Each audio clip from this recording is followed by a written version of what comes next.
everybody, and welcome to today's webinar.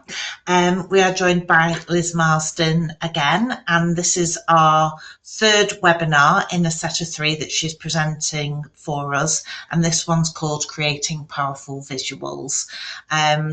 Liz is an expert in her field with training and development, and we're very pleased that she's been able to join us again today. So without further ado, I shall pass over to Liz and she'll talk us through what she's going to tell us today. Thank you very much, Liz. Hi, welcome.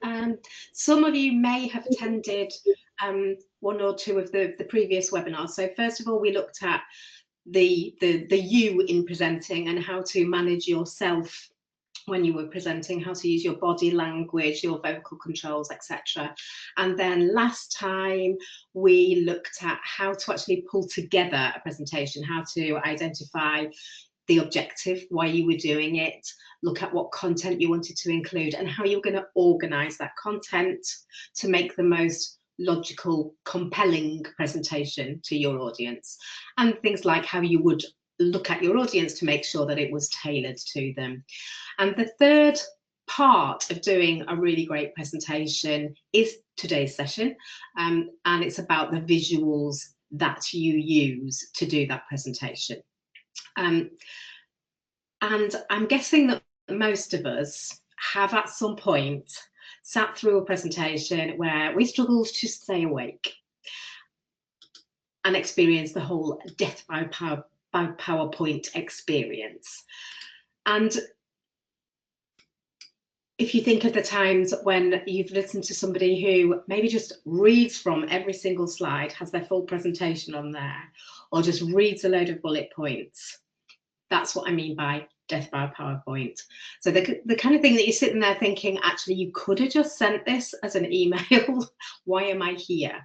And that's what we want to avoid. And that's why looking at how you can invigorate and energize your audience is really helpful, and how you can structure that presentation to make it the most effective and interesting. And the visuals play a big part of that as well. So what I would say is, if you think about the slides that you use, and I'm using PowerPoint as an example, but you may well use different types of slide deck. But basically, the things I'm going to talk about today are all sort of very, very familiar, and they apply to whatever platform you're using. So when I talk about the reading lots and lots of information from slides, hopefully you haven't had this kind of thing. But the trouble is, when you've got lots on there, be it words or pictures or graphs, etc., if you've got loads on there, your audience tries to read it. If you attended any of the other sessions, you may remember me talking about how we process information, and we like pictures rather than words, but also we like to use our eyes and what we're seeing rather than listen and process information. So your audience is there trying to read through, but it's likely that they will miss significant information if you've just thrown a load of word salad onto a slide. Did you notice that there was a different word in there? You might have done, but probably not. So why can PowerPoint be so painful? Because as a presenter, none of us set out to bore our audience, I don't think anyway. We want them to listen. We're normally going into that presentation with some call to action or to influence them to do something. And I guess most of us probably know that boring them half to death is not the way to do that.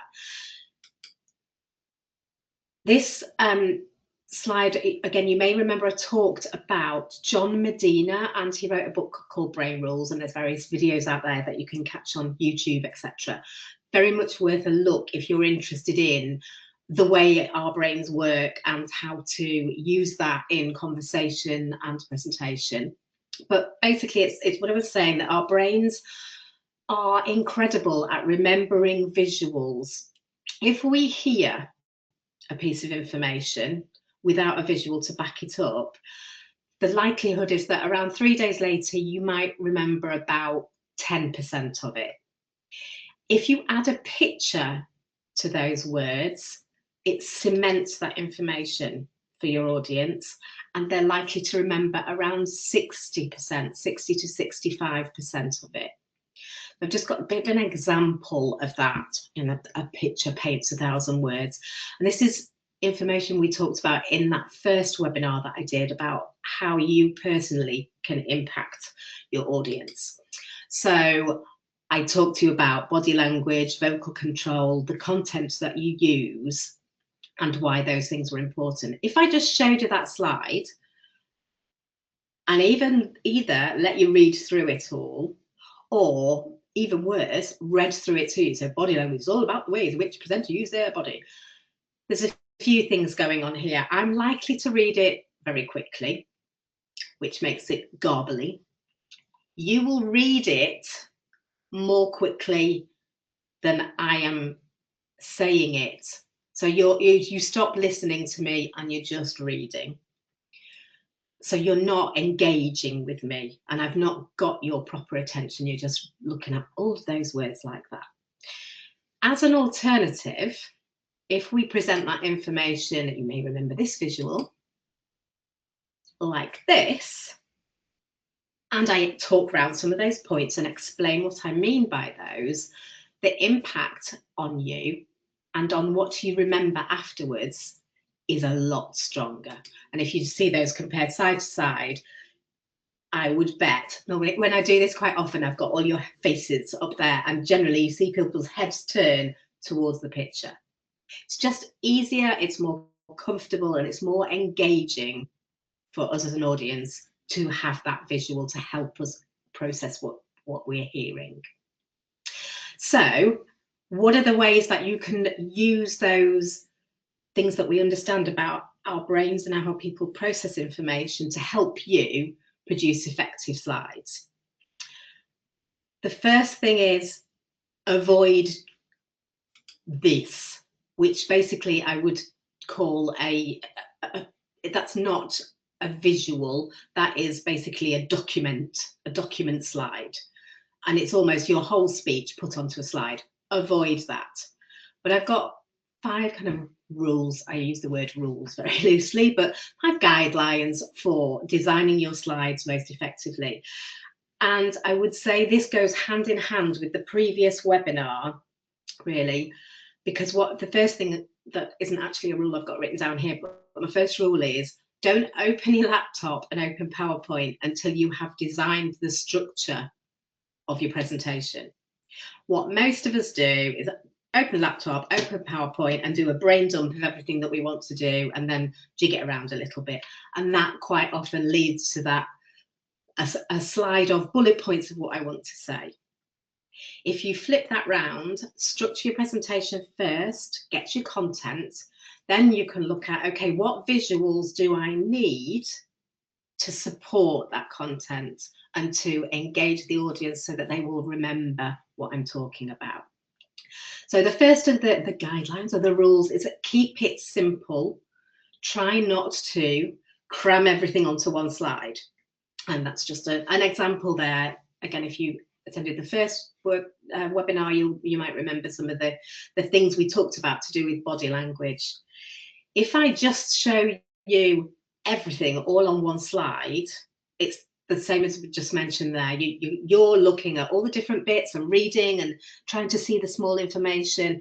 If I take you step by step, one idea, one slide, then we'll move on to the next idea, the next slide. It allows you to concentrate on one thing at a time and to embed that. So designed to avoid overloading your audience's brain. Give them something that supports what you want. And I guess a question to ask yourself is, what's the one thing I want them to take away from this section? And that is the focus for your slide. So make it nice and easy. One idea, one takeaway per slide. The second rule is think about what are you actually titling that slide. And try and think about it in a way of making a headline rather than just this slide is going to talk about. I've got some examples that hopefully explain that a little better. That was the wrong way around. Yeah, try and avoid using lots of flicky visuals. So if the title to the slide was L0032 Austin site, doesn't really tell you anything useful. If we change that to oil degradation leads to 15% productivity loss at the Austin site, that's like, oh, okay, now I know what we're talking about and why. You're making it relevant and more interesting rather than just a word blurb up there. Headlines are important to drive that story. And the headline basically is the key point of that slide. So on the previous slide, eyes are the mirrors to the soul. That was the point of the slide. If you capture your audience's eye contact, you can help engage them. There were some more examples to help you get the idea around that. Just calling a slide statistics doesn't really tell me anything. So millennial preferences gives you a little bit more information about what you're about to talk about and what you're about to see. Millennials prefer mobile. That's what you want people to remember from that slide you're going to talk about.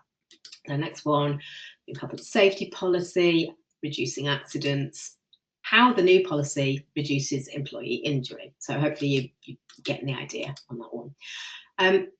So yeah, try and think about what's the one thing I want them to remember, and let's tell them that.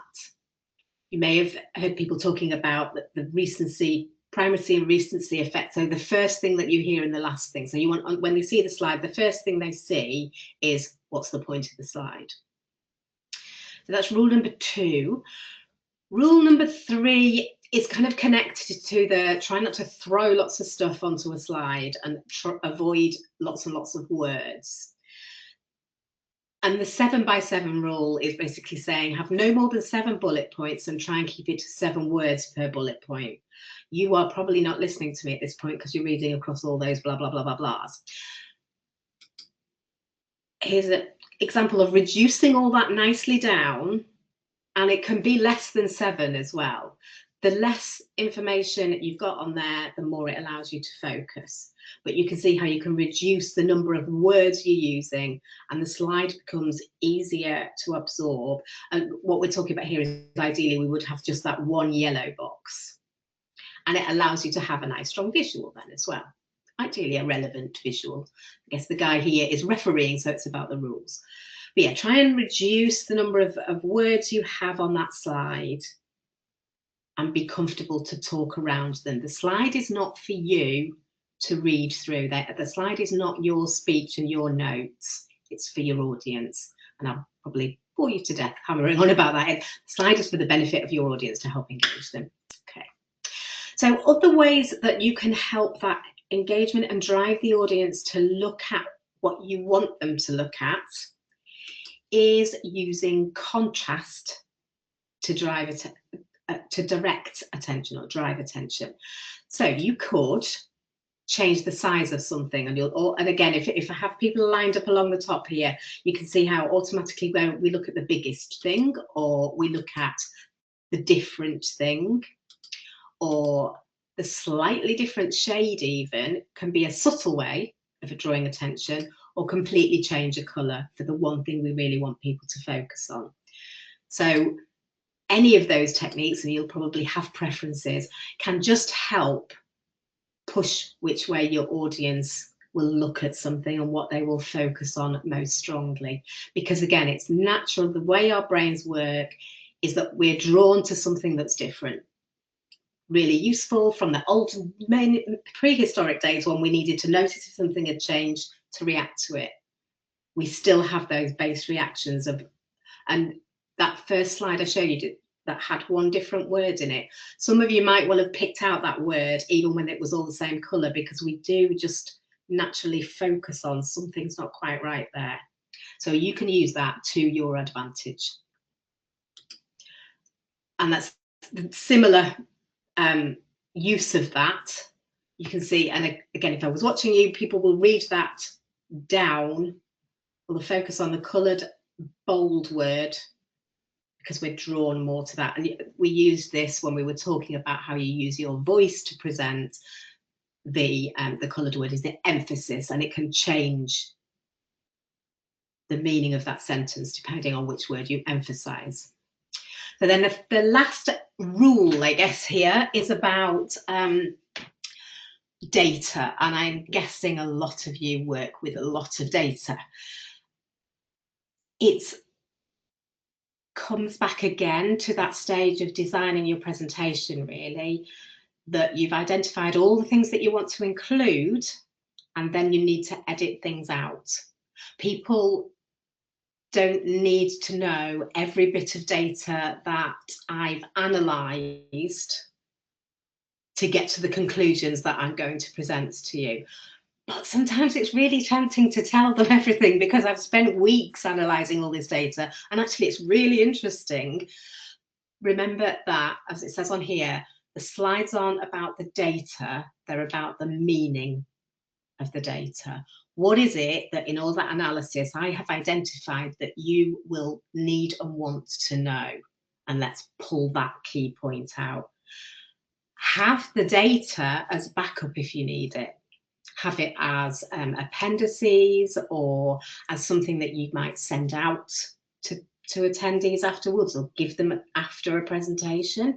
If you think there'll be people who are really interested in that or will want to dig into that more, and there may well be those kind of people in your audience, but keep it separate so that you can focus on the meaning that you have analysed within that data. I'll give you some examples of here. And Nancy Duarte, who I've referenced there, is she's written a lot around presentation, effective presentations, and basically she said it's up to you to make that meaning clear for your audience. Don't expect them to pull that out by themselves. That's your job. So let's have a look at a few examples of that. So highlight the key point. So here you've got, there's a lot going on that slide really, isn't there? Including horrible font, but you've got lots and lots of different data. So if you're looking at that, what is it that I'm supposed to be focused on? What's the important point? And it doesn't really tell you. What I'm doing is looking at the bikes, because, you know, actual picture I can see, and I can see some things going up, but I don't, and what's the relevant point for me? Whereas a more simplified slide is a lot clearer, and the key point, back to our headline, back to our headline, is that over 5,000 bikes sold in 2007. So nice, clean, easy to see, and easy as you're talking maybe around that data a little bit. We've focused people in on that 5,000 by using some contrast. We've used the headline, and you can expand around that data if you want to do that. So another example here is, yeah, that's a horrible one. You don't need to present every portion of data necessarily. If you've got, and quite often you'll see this in pie charts as well, that there's tiny, tiny segments that we kind of can't even put a label to, they're so small, but we've got to include everything. Group things together as other, or some sort of common grouping, so that you can reduce the number of bits of data there are for people to look at. When you're working on your computer, having bar lines and graph lines and lots of data is really helpful. As a visual for your audience who are sat probably in a nice theatre style thing, peering at graphs, a lot less helpful. So what we do then is we reduce the number of data sets we're looking at. And again, we use that contrast to focus where we want to talk about. We want to talk about the US, and that's what we're looking at. So think about what it is you want people to take away from that data. Let go of the need to share absolutely everything with everybody instantly. But remember, you can keep that as backup. Get your slides nice and clear, remove lots of the noise from them, and focus on the important part. So that's 5 rules there. 5 rules, 5 guidelines for constructing those slides. Once you've identified in your preparation of your presentation, what are my key points? How am I structuring this? Then what visuals do I need? And how am I going to organize that data? So you think about having a headline, about not cramming every bit of information, use the techniques of color, contrast, etc., to draw your audience where you want them to be. I think I've said this in other webinars, but remember, when you're presenting, you're the one in control, so you can choose to help focus people the way you want them to be focused. So the other part of today, I wanted to just share some tips around actually the physical construction of the PowerPoint slides, etc. I don't know, I'm not sure about people's backgrounds, what sort of businesses you're working in, but you might well have a corporate PowerPoint template. If you have, use it, because it will populate everything the way that the business wants you to do, with the fonts, the sizes. It'll give you title sheets, it will give you holding sheets, it will give you all of that sort of thing and do it automatically for you. So use that.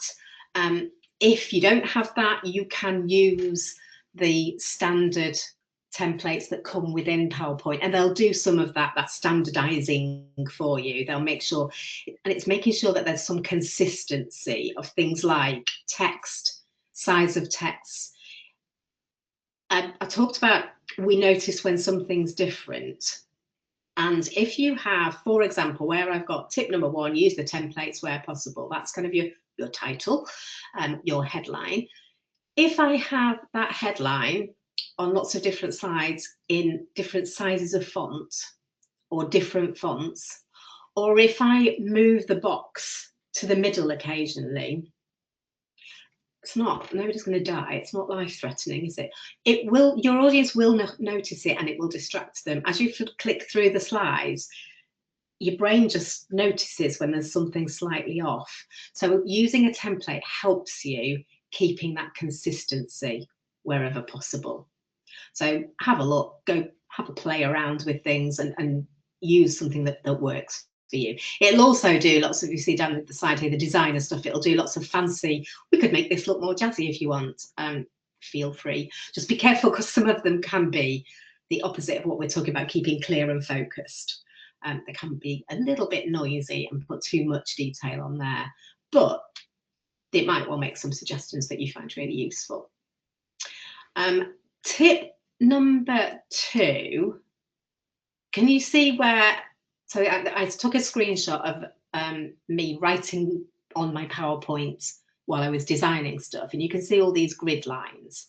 So if I move on to that, and I'm going to just come out of, no, it won't let me do that. If you imagine this slide with the grid lines of the previous slide on, so as you are designing whatever you're doing, you can use those grid lines to help you move things around, line them up, make them look the way you want them to do. And you can add in extra grid lines, guidelines as you want. So that it's just helpful in making things look right, and you'll know when you've got it.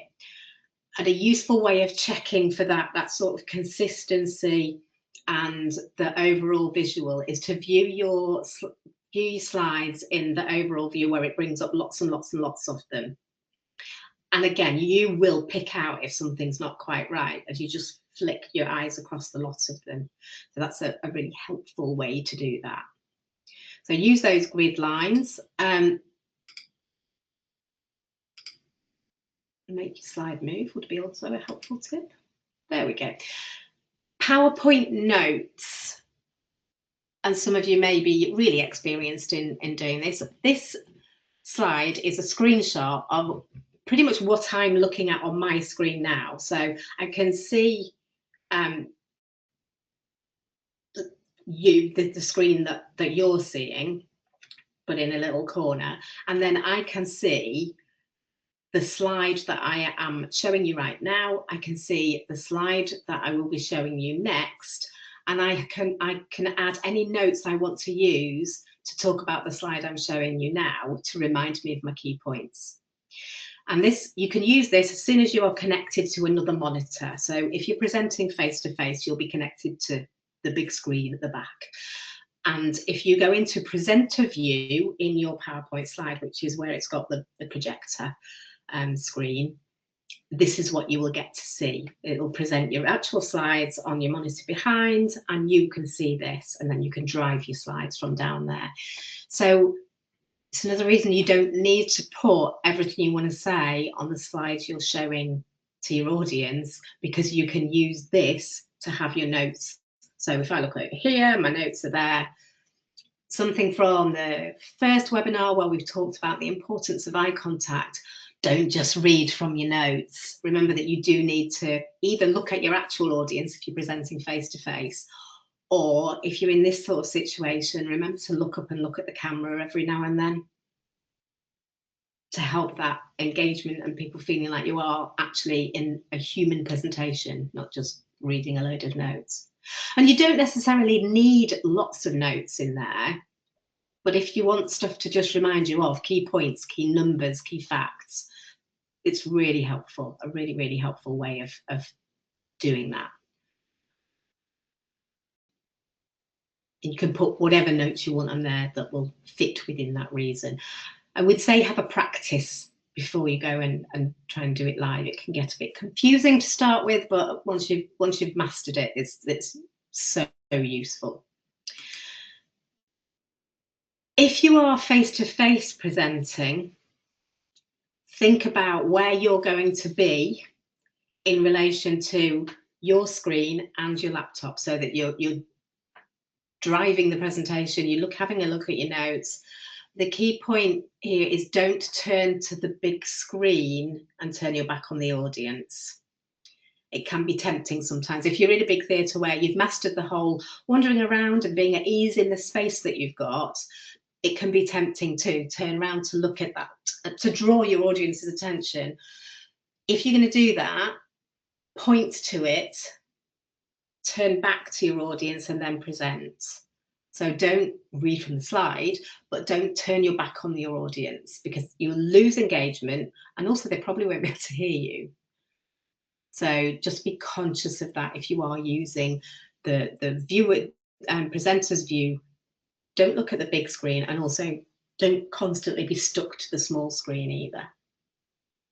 We've talked a lot about the visuals to use, how to compose that actual slide, and some tips around that. It is also okay to not have visuals at certain times.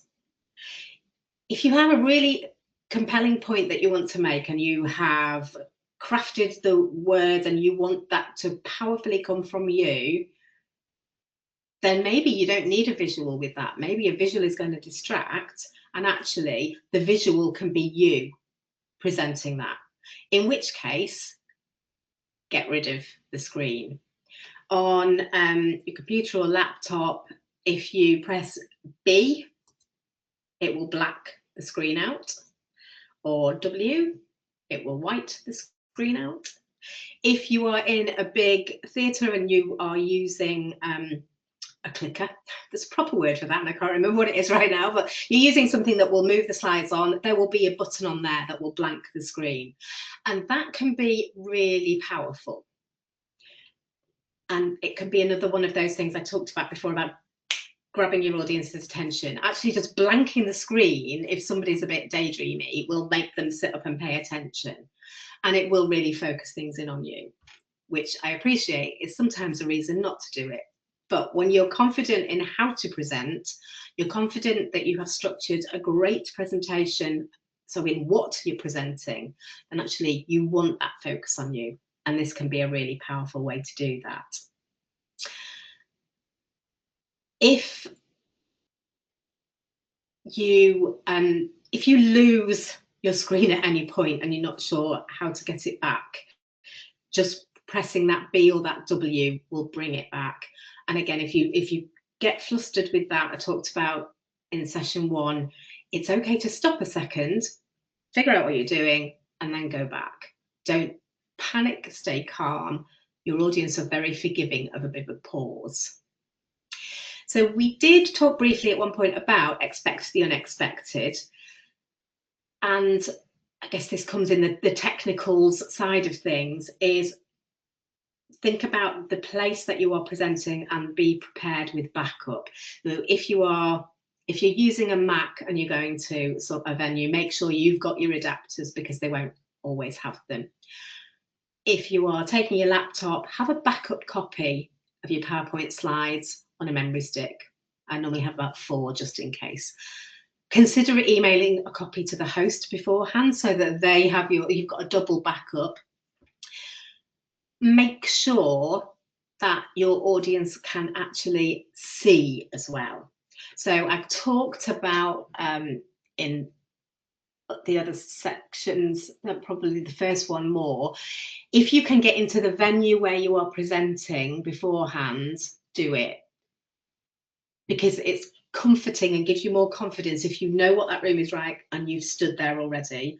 But also it gives you that opportunity to look at the setup. So what have we got? Where am I plugging in? Check, if you can get in there, check everything does work, because it's not the best feeling in the world when your audience are already in there and you're realizing that no, that connector doesn't work and I can't project onto the screen. So try and check all that out beforehand. Go to the back of the room with your slides showing and see what people will actually be looking at. Are they big enough? Is it too much? View it as your audience if you possibly can. So make sure they can see. Plan through the things that might go wrong and think about how you would deal with them. If you're doing this in this kind of format, try and have a practice run with somebody, even just to test out the technicals. Can't tell you how many times using different platforms, because obviously there's this kind of platform, there's Teams, there's Zoom, there's a million different ways of sharing this kind of presentation, and they're all different. And I've discovered very recently, I have quite an old Mac, that, yeah, no, I can't share slides on Teams with my old Mac. That was a really good training session just before Christmas. Luckily, backup plan, had another computer, could switch around quickly. But yeah, because I've got an old version and it won't update any further, they're just not compatible anymore. Check that kind of thing out. So if you can do even just a really quick practice run with somebody, again, it gives you that confidence to know that that's not going to happen. That's a lesson that I reminded myself of before Christmas. So yeah, try and think about the things that might go wrong and anticipate them. And again, you may remember if you did the first workshop, but I talked about why are we focusing on this as something that's useful to people, because when you are presenting, communicating with people, you want to present the best image of yourself that you can to other people. You want them to have the best perception of you, your skill, your knowledge. The visuals are very much part of that, and how you manage that situation in front of your audience is very much part of how they will perceive you. If you've considered all these things, if you've practiced a million times, and if you have put the effort into the content and organization of your presentation, you will be perceived as effective, knowledgeable, professional, and on brand. And that's how people will see you. And your visuals are all also part of that. So that's kind of key tip. I could run forever, get very geeky about PowerPoint, but you don't need all of that detail. That's kind of the key points that I really wanted to get across to you about the ways to actually structure the slides to appeal to your audience in the best way. So getting that headline, keep to one piece of information, use contrast, use colour, 7x7 or less, all of those sort of ideas, and think about data in particular. I used to be the HR business partner for the finance team within an organisation, and the number of presentations I have sat through where there were 17 graphs on one slide projected halfway across the room means nothing, does it? So the data one can be a really powerful way of getting information across and engaging an audience and being different by not having every little thing on there. And then the tips around how to actually use PowerPoint, use your templates where you can, use grid lines, use the PowerPoint notes if that's going to be helpful to you. And then just think about the practical technicalities of plugging in, having the right cables, where you're going to be in the room and how you're going to move around. So that brings us to the end of the presentation, which I'm conscious you've got some nice spare time now. But I would just remind people, if they have seen this before or to engage you with this beforehand, that if you are new to presenting, then it feels scary, it feels intimidating, and it feels uncomfortable once you've started to learn all the things you should be doing. So this model talks about being firstly unconsciously incompetent. You don't know what you don't know. Then you start trying to deliver presentations and learning about how the different ways you can do it. And then you feel like there's too many things that you need to remember and juggle and remember to do, not to do. And that's an uncomfortable place to be. The more you practice, you'll move into being consciously competent, and ultimately you get to a point where it's natural behavior. So my encouragement to you would be go practice, go get some feedback as much as you possibly can, and you will continue to improve, definitely. Anybody have any questions? Yeah, and I apologise. I should have said at the beginning that there's the question box in the top right hand corner. So if anybody does have any questions, if they'd like to put them in there. I found that really useful. Thanks, Liz. Obviously, I do quite a lot of webinars. I pretty much never use visuals, and I think that I'm a culprit of just kind of putting all the information out there as well. So that's something that I'm definitely going to take away. How would you say? So a lot of the webinars that I do are very legislation based, and there's a lot of information. I'm not quite sure how I would go about putting visuals in there.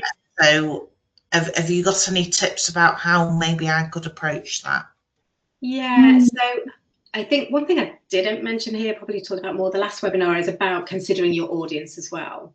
And I think it's really important that the visuals are appropriate for the kind of audience. So certain presentations you'll see jazzy pictures and almost cartoony type stuff. I really hope nobody's still digging out clip art. But it needs to be appropriate to the professional level, and so that the people take it seriously. And there might not be a specific visual. I guess my starting point with it is to go back to think about what's the idea for this slide, what's the one thing I want them to know from this slide. And if you take that back to designing the actual presentation, you've probably got chunks within your presentation. So you've got your introduction, and then you've got, here's the key points that I want to make. So point number one, blah, blah, and here's the information that goes with that. And you might have a slide for point number one, a slide for the information part one, the information part two, the information part three, and you've got stuff you want to talk about in there. I'd start with that headline. What's the point I want people to remember about this piece of the legislation? There might be an appropriate picture for that. I can't think of an example. What kind of, can you give me an example of a bit of legislation that might be the one? I mean, on the spot.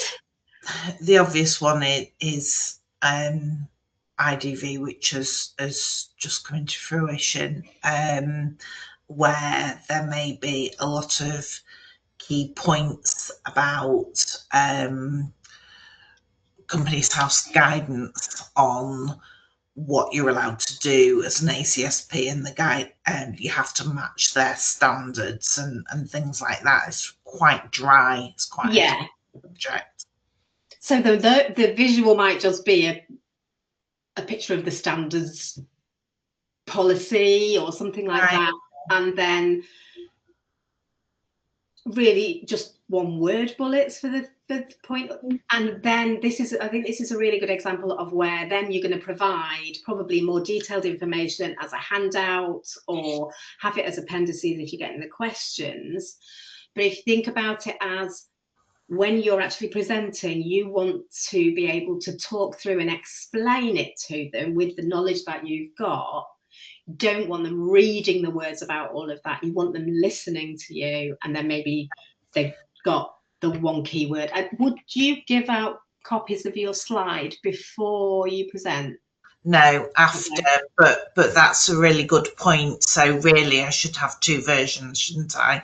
Because I try to put the information on the slides as well, so that somebody can read it afterwards and understand what I was talking about. So I should have a version of that, but then I should have a stripped down version for when I'm actually doing the presentation as well. Yeah, because that way that gives you the freedom to expand with the knowledge that you've got, but make sure you've still got that structure. Okay. And then you've got an alternative for people that you've not actually presented to give them the key information. And I think just with that point as well, that I'm really conscious that I'm telling you one of these things to do, and they all involve more work. It's a lot easier to lob all your presentation in words onto slides, and being able to produce, really follow all of the things that we talked about takes a lot of time. So realistically, you've got to make a bit of a juggle. Because that was going to be my next question, because sometimes presentations may be only a one-off. They're not something that you've written to use multiple times, that you potentially analysis. Is it worth you spending 3 days to make the most beautiful, amazing presentation if you're never going to use it again? Probably not.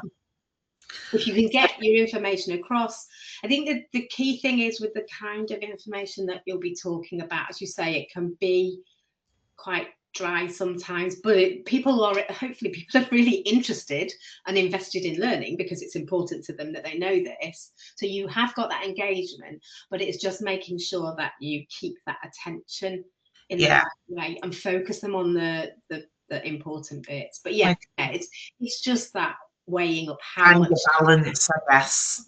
On putting it together, but then trying to put some of those key points in. Okay, all right. I haven't got any other questions for you, but there are some comments about people have found the presentation really helpful and useful, and saying thank you as well. So again, I feel like this is the boring bit out of the three, but actually, like I say, I can geek out on it for days. So. But thank you so much. You're welcome. Your email address is on the slide as well. If anybody would like to reach out to Liz, either through me or directly, to talk about other things that she can help with training and development, then I'm sure she'd be very pleased to hear from you. But otherwise, thank you very much for your time today for all the 3 presentations. You're very welcome. Really good. If anybody's at a point of about to do a presentation and they just want a bit of a sanity check on something, feel free to reach out. Yeah, and I'll reiterate, I think practice really helps. When I first started doing presentations, I'd have the thoughts in my head, but they didn't kind of come out of my mouth in the same way that they were in my head, and I found that by practicing, that helped kind of clarify and put into words the points that I was wanting to get across. So I found practice really useful. I know a lot of people can just stand up and speak, but I'm not really one of those. I can see that we've got Ian as one of the attendees, who's very good at just standing up and speaking, but but for me, I have to prepare. Also, have to use a recipe when I'm cooking as well. So I'm on that side of things. But yeah, thank you so much, and everybody enjoy the rest of your day. Thank you very much. Bye. Bye-bye.